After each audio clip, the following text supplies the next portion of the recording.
അവൻ്റെ ചിരി കേട്ടാ രാവിലെ തന്നെ പോണത് ഹോസ്പിറ്റലിലേക്കാണ്. കൊടുങ്ങല്ലൂർ ഗവൺമെൻറ് ഹോസ്പിറ്റലിൽ പോകാൻ നേരിച്ചാണ് ഇറങ്ങിയത്. പക്ഷേ കൊടുങ്ങല്ലൂർ എത്തി വന്നപ്പോഴേക്കൊക്കെ ഒരു നേരമായി. അപ്പോഴേക്കും ടോക്കണൊക്കെ കഴിഞ്ഞിട്ടുണ്ടായിരുന്നു. അപ്പോൾ പുറത്ത് വേറൊരു സ്കിൻ ഡോക്ടറെ കാണാമെന്ന് വിചാരിച്ചപ്പോഴേക്കും അവിടെ ഡോക്ടറെ തന്നെ ഒരു 1.5 മണിക്കൂർ ലേറ്റ് ആവും. അപ്പോൾ പിന്നെന്താ ഡോക്ടർ വരുമ്പോഴേക്കും നമുക്ക് ബീച്ചിൽ പോയിട്ട് വരാം. സത്യം പറഞ്ഞാലേ ബീച്ചിലെ മോർണിംഗ് വ്യൂ ഒക്കെ അടിപൊളിയാണ്. എന്തെങ്കിലും ഷൂട്ടിനൊക്കെ ബീച്ചിൽ പറഞ്ഞൊക്കെ രാവിലെ തന്നെ എത്തിയാൽ ഷൂട്ടൊക്കെ കഴിഞ്ഞ് നൈസായിട്ട് വേഗം വീട്ടിൽ പോവാം. കാരണം എന്താണെന്ന് വെച്ചാൽ രാവിലെ തന്നെ ക്രൗഡും കാര്യങ്ങളൊന്നും ഉണ്ടാവില്ല. അപ്പോൾ നമുക്ക് നമ്മുടെ കാര്യം കഴിഞ്ഞ് വേഗം വീട്ടിൽ പോകാം. ഞങ്ങൾ രാവിലെ തന്നെ ബീച്ചിലെത്തിയിട്ട് അവിടെ ആകെ ഉണ്ടായിരുന്നത് ഫുട്ബോൾ കളിക്കണ കുറച്ച് ആൾക്കാർ, മീൻ പിടിക്കാൻ പറഞ്ഞാൽ കുറച്ച് ചേട്ടന്മാർ മാത്രമേ ഉണ്ടായിരുന്നുള്ളൂ. ഇനി എന്നെ കാണാം. എനിക്ക് അങ്ങനെ ഞാൻ എന്ത് വീഡിയോസ് എടുത്താലും എന്നെ അതിൽ കുറേ കാണണം. എനിക്കത് ഭയങ്കര ഇഷ്ടമാണ് എന്നെ മാത്രം കണ്ടുകൊണ്ടിരിക്കാനായിട്ട്.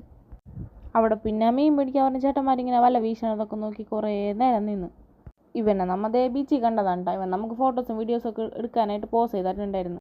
അപ്പോൾ പറഞ്ഞു വന്ന കാര്യം നടന്നില്ല. പക്ഷെ ബീച്ചിൽ വന്ന് കരുപ്പെടുന്ന പാലം കണ്ട് വീടും എത്തി. അപ്പോൾ ഓക്കെ, ബൈ.